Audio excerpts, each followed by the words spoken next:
அதாவது கடவுளால் செய்ய முடியாத ஒரு வேலை ஒன்று இருக்குது. நண்பர்களே, இன்றைக்கி வந்து நாம் ஒரு முக்கியமான ஒரு பதிவில் வந்து பார்க்க போகிறோம். இப்போ நம்ம இருக்கிற இடம் வந்து, அதாவது இந்திய இனங்கள்லேயே வந்து பார்த்திங்கன்னா ஒரு 139 வகை நாட்டு மாடுகள் இருந்ததுன்னு சொல்லி நம்ம கேள்விப்பட்டிருக்கோம், கூகுளெல்லாம் பார்த்துருக்கோம். இதை ரன் பண்ணுறதுல இப்போதைக்கு நீங்கள் என்ன விதமான சேலஞ்சஸ் ஃபேஸ் பண்ணுறீங்கன்னு சொல்ல முடியும்? என்ன பார்த்திங்கன்னா, இப்போ இந்த நாட்டு மாடோட சாணம் கோமூத்திரத்தை யூஸ் பண்ணி மாத்திரம் நம்ம வந்து ஒரு 30 வகையான பை ப்ராடக்ட்ஸ் பண்ணிகிட்ருக்கோம். வாழ்க வளமுடன். வணக்கம் நண்பர்களே, இன்றைக்கி வந்து நாம் ஒரு முக்கியமான ஒரு பதிவில் வந்து பார்க்க போகிறோம். கோமாதா நம்மளுடைய வாழ்க்கையினுடைய நம்மளுடைய ஆன்சஸ்டர் நம்ம கூட்டிகிட்டு போன ஒரு பெரிய சொத்து. நம்மளுடைய ஆர்கானிக் விவசாயமும் சரி, இயற்கை விவசாயம் பண்ணுறதுக்கு வந்து உறுதுணையாக இருக்கிற அந்த கோமாதாவுடைய ஒரு இது நம்மளுடைய சென்னை, சிங்கார சென்னையில் இருக்குது. அதை பற்றி தான் இப்போ நம்ம தெரிஞ்சுக்க போகிறோம். ஐயா, உங்களை இன்ட்ரடியூஸ் பண்ணிக்கோங்க. அனைவருக்கும் வணக்கம். இப்போ நம்ம இருக்கிற இடம் வந்து ஐயா சொன்னது போல் சிங்கார சென்னையில் பள்ளிக்கரணை அப்படிங்கிற ஒரு இடத்துல நம்ம இருக்கோம். இது வந்து நம்ம ஸ்ரீ வெங்கடகிருஷ்ண கோ சம்ரக்ஷண சாலா அப்படின்னு சொல்லிட்டு இது ஒரு கோசாலை. வெறும் நாட்டு பசுக்களை மாத்திரம் வச்சு பராமரிக்கிற ஒரு கோசாலை. இப்போ இது வந்து ஒரு 7 வருஷமாக இயங்கிட்டு இருக்கிற ஒரு கோசாலை. முதல்ல ஒரே ஒரு மாடு ஒரு நாட்டு பசு கன்றோடு ஆரம்பித்து இன்றைக்கி வந்து இந்த இடத்துல பள்ளிக்கரணையில் வந்து ஒரு 80க்கும் மேற்பட்ட பசுமாடுகள், காளைகள், கன்றுகள், பால் மறந்த கன்றுகள் எல்லாத்தையும் வச்சு நம்ம இந்த இடத்துல பராமரிச்சிட்ருக்கோம். இப்போ இந்த ஐடியா உங்களுக்கு எப்படி வந்துச்சு? நீங்கள் உங்களுடைய பேசிக்கலாக உங்களுடைய ப்ரொஃபஷன் என்ன சார்? ஸோ பேசிக்கலி நான் வந்து ஒரு பிஜி கிராஜுவேட்டு, ஒரு சாஃப்ட்வேர் இன்ஜினியராக வந்து ஒரு ஃபேமஸான ஒரு கம்பெனியில் ஒரு சாஃப்ட்வேர் ப்ரொஃபஷனலாக ஒரு 13 வருஷமாக வேலை செஞ்சிட்ருந்தேன். பேசிக்கலி இது ஆரம்பிக்கிறதுக்கான ரீசன் அப்படின்போது பார்க்கும்போது பார்த்திங்கன்னா, என் பொண்ணுக்கு ஒரு நல்ல பால் தேவை அப்படிங்கிறதுக்காக வந்து முதல்ல ஒரே ஒரு மாடு வீட்டுக்கு அப்படின்னு சொல்லிட்டு வாங்கிட்டு வந்து ஆரம்பித்தது. இந்த நாட்டு மாடுகளை பொறுத்த வரைக்கும் பார்த்திங்கன்னா, இது வந்து நான் ஒரு போதைன்னே சொல்ல முடியும் என்னால். இதை வந்து நாட்கள் ஆக ஆக வந்து இதோட ட்ராவல் பண்ண ஆரம்பித்ததுலேருந்து வந்து நாட்கள் ஆக ஆக இதோட இன்ட்ரெஸ்ட் வந்து ரொம்ப ஜாஸ்தி ஆகிட்டே தான் இருக்குது. ஸோ அப்படி உருவானது தான் இங்கே நீங்கள் பார்க்குற இவ்வளோ பெரிய கோசாலை. முதல்ல ஒரு மாடுகளில் ஆரம்பித்து இன்றைக்கி வந்து ஒரு 80 மாடுகளுக்கு மேற்பட்டதாக வச்சிட்ருக்கோம். நம்ம பலதரப்பட்ட மாடுகள், அதாவது இந்திய இனங்கள்லேயே வந்து பார்த்திங்கன்னா ஒரு 139 வகை நாட்டு மாடுகள் இருந்ததுன்னு சொல்லி நம்ம கேள்விப்பட்டிருக்கோம், கூகுளெல்லாம் பார்த்துருக்கோம். இன்றைக்கி வந்து ஒரு 30 வகையிலேருந்து 32 வகைகள் தான் மாடுகளே மொத்தமே இருக்குது. ஸோ எங்கள் கோசாலையில் மாத்திரம் நாங்கள் வந்து ஒரு 16 டிஃப்ரெண்ட் இந்தியன் ப்ரீட்ஸ் வந்து நாங்கள் இந்த இடத்துல வச்சிட்ருக்கோம். சவுத் இந்தியா, நார்த் இந்தியா ரெண்டையும் கலந்து நம்ம வந்து ஒரு 16 டிஃப்ரெண்ட் ப்ரீட்ஸை வந்து நாங்கள் இந்த இடத்துல மெயின்டைன் பண்ணிகிட்ருக்கோம். சரி, இப்போ இந்த கோசாலை ஆரம்பித்து உங்களுடைய ஆர்வத்தை வச்சு கொண்டு போயிட்டுருக்கீங்க இல்லையா? இதை ரன் பண்ணுறதுல இப்போதைக்கு நீங்கள் என்ன விதமான சேலஞ்சஸ் ஃபேஸ் பண்ணுறீங்கன்னு சொல்ல முடியுமா? ஸோ முதல்ல நான் சொன்ன மாதிரி வீட்டுக்கு ஒரு மாடு ஒரு 5 மாடு இருக்கிற வரைக்கும் ஒரு பெரிய சேலஞ்ச் தெரியலை எனக்கு. ஏன்னா ஐடியில் வேலை ஒர்க் பண்ணிகிட்டு இருந்ததுனால என்னால் இதை ஈஸியாக மெயின்டைன் பண்ண முடிஞ்சுது. இப்போ இது 100 அப்படிங்கிறத பார்க்கும்போது வந்து ரொம்ப பெரிய மலைப்பாக தான் இருக்குது. கடந்த ஒரு 1.5-2 வருஷங்களாகவே வந்து இதை மெயின்டைன் பண்ணுறது, அதாவது இதோட தீவன செலவுகளை மீட் அவுட் பண்ணுறதுக்கும் சரி, இதை மெயின்டைன் பண்ணுறதுக்கு ஆட்கள், அப்புறம் இந்த இடத்தோட வாடகை, ஸோ அந்த மெயின்டெனன்ஸ் எல்லாமே கொஞ்சம் இப்போ சேலஞ்சிங்காக தான் போயிட்டுருக்கு.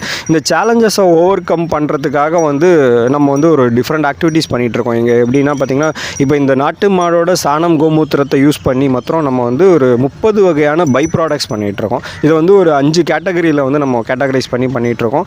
ஒன்று வந்து பார்த்திங்கன்னா, நம்ம டெய்லி உபயோகிக்கக்கூடிய பர்சனல் கேர் ஐட்டம்ஸு, அப்புறம் வந்து ஹோம் கேர் ஐட்டம்ஸ்னு ஒன்று பண்ணுறோம். அதுக்கப்புறம் வந்து பூஜை பொருட்கள் பண்ணுறோம். பூஜை பொருட்கள்னால் பார்த்திங்கன்னா, இப்போ கப் சாம்பிராணி, தூப் ஸ்டிக்கு, அகர்பத்தி, விபூதி, பஞ்சகவ்ய விளக்கு, பசு விரட்டி இப்படின்னு சொல்லிட்டு நிறையா பண்ணிகிட்ருக்கோம். அடுத்தது வந்து பார்த்திங்கன்னா நேச்சுரல் ஃபெர்டிலைசர்ஸ். இப்போ வந்து சென்னையை பொறுத்த வரைக்கும் பார்த்திங்கன்னா டெரஸ் கார்டனர்ஸ் நிறையா இருக்காங்க, வீட்டு மேலேயே வந்து மாடி தோட்டம் வளர்க்குறவங்க. ஸோ அவங்களுக்கு தேவைப்படுற பஞ்சகவ்யம், ஜீவாமிர்தம், அமிர்த கரைசல், பூச்சி விரட்டி, கனஜீவாமிர்தம் இது எல்லாத்தையும் நம்ம பண்ணி சப்ளை பண்ணிகிட்ருக்கோம். அடுத்தது வந்து பஞ்சகவ்ய மருத்துவம். என்னோடய துணைவி வந்து பார்த்திங்கன்னா பஞ்சகவ்ய மருத்துவம் முடிச்சிருக்காங்க. ஸோ அதிலிருந்து இந்த நாட்டு மாடு சாணம் கோமூத்திரம் யூஸ் பண்ணி பஞ்சகவ்ய மருத்துவமும் நம்ம பண்ணிகிட்ருக்கோம். ஸோ இதெல்லாம் வந்து இதுகளுக்கான மெயின்டெனன்ஸையும் இதை பராமரிக்கிறதுக்கான செலவையும் வந்து ஒரு வகையில் வந்து நமக்கு ஹெல்ப் பண்ணுது அப்படிங்கிறது நான் சொல்லுவேன். நண்பர்களே, இந்த இடத்துல ஒரு முக்கியமான பாயிண்ட்டு, அதாவது இருக்க தானத்திலேயே மிக சிறந்த தானம் அன்னதானன்ட்டு. பசியோடு வரவங்களுக்கு சாப்பாடு கொடுக்கும்போது நமக்கு வந்து புண்ணியங்கள் வந்து சேர்ந்துக்கிட்டே இருக்கும். அதாவது கடவுளால் செய்ய முடியாத ஒரு வேலை ஒன்று இருக்குது. அதாவது கடவுள் எல்லா வேலையும் செய்ய முடியும், ஆனால் அவரால் ஒரே ஒரு வேலை மட்டும் செய்ய முடியாதுன்னு சொல்லுவாங்க. அதாவது நம்ம ஒரு பாவமோ தப்போ பண்ணியிருந்தால் கூட கடவுள் மன்னிக்கிற அளவுக்கு அவருக்கு பவர் இருக்குது. ஆனால் நாம் செஞ்ச புண்ணியத்தினுடைய பலனை நமக்கு வரவிடாமல் தடுக்கிற பவர் கடவுள் கிடையாது. ஸோ அந்த மாதிரி சுச்சுவேஷனில் நீங்கள் பார்த்தோம்னா, தானத்தில் சிறந்தது அன்னதானம் சொல்கிற மாதிரி இந்த மாதிரி பசுமாடுகளுக்கு ஒரு வேளை உணவு நம்ம வீட்டில் தானத்திலே சிறந்தது அன்னதானம். அதனால் நான் ஏற்கனவே சொன்ன மாதிரி கடவுளுக்கு வந்து நம்ம செய்கிற பாவங்களை மன்னிக்கிற பவர் இருக்குது. அதே சமயத்தில் கடவுளால் நம்ம செய்கிற புண்ணியங்களுக்கு நமக்கு கிடைக்கிற புண்ணியங்களால் கிடைக்கக்கூடிய பலனை வந்து கடவுளால் கூட நிறுத்த முடியாது அப்படிங்கிறது. அதாவது கடவுளாலேயே செய்ய முடியாத ஒரு வேலை ஒன்று எப்படின்னாக்கா, தானத்தை பண்ணுறவங்களுடைய வாழ்க்கையை வந்து அவருக்கு எந்த காரணத்தை வச்சு நிறுத்த முடியாத சுச்சுவேஷன் இருக்கிறதுனால, கடவுளுக்கே முடியாத ஒரு காரியத்தை நம்ம செய்ய முடியும் அப்படிங்கிற சுச்சுவேஷனில் தானம் மக்களுக்கு கொடுக்கறத விட இந்த மாதிரி வாயில்லா ஜீவன்களுக்கு, குறிப்பாக நம்மளுடைய நாட்டு மாடுகளுக்கு, நம்மளுடைய பாரம்பரிய மாடுகளுக்கு வந்து உணவாக கொடுக்க முடியும்னா அது ஒரு பெரிய அமைப்பாக வரும். இதில் உங்களுக்கு ஒரு நல்ல ஒரு வாய்ப்பு கையில் கிடைக்குது. உங்கள் வீட்டில் நடக்கிற பிறந்த நாள், ஒரு நல்ல நாட்களுக்கு இவங்களுக்கு வந்து தானமாக கொடுக்கலாம். இல்லை வருஷத்துக்கு ஒரு தடவை வந்து இப்போ மூதாதைகளை நம்ம வணங்கும்போது அவங்களுக்கு கொடுக்குற விஷயம் வந்து ஒரு படி வைக்கோலை எடுத்து கொடுத்துட்டு போனால் கூட போதும், அது ஒரு பெரிய மாற்றத்தை கொடுக்கும் உங்கள் குடும்பத்தில் அப்படிங்கிற விஷயம் மறுக்க முடியாத உண்மை. ஸோ அது மாதிரி செய்யும்போது இது மாதிரி ஆர்வமாக செய்கிறவங்களுடைய இதை நம்ம ஊக்குவிக்க. ஓகே, என்னோடய பேர் மணிகண்டன். இது வந்து பள்ளிக்கரணை கோசாலா. என்னோடய கான்டாக்ட் நம்பர் வந்து 7299631590. வணக்கம். இப்போ வந்து மணிகண்டன் வந்து அவருடைய கான்டாக்ட் நம்பர் சொல்லியிருக்கிறாரு. யாருக்கெல்லாம் வந்து இந்த பசுக்களுக்கு வந்து தானம் பண்ணணும்னு ஒரு நல்ல எண்ணம் வருதோ அவங்கெல்லாம் அவருடைய கான்டாக்ட் பண்ணி அவருக்குரிய அந்த தானத்தை நீங்கள் கொடுக்கலாம். அது வந்து நமக்கும் நம்ம குடும்பத்துக்கும் நம்முடைய பரம்பரைக்கே வந்து நல்ல விஷயமா வரும் அப்படிங்கிற விஷயம்.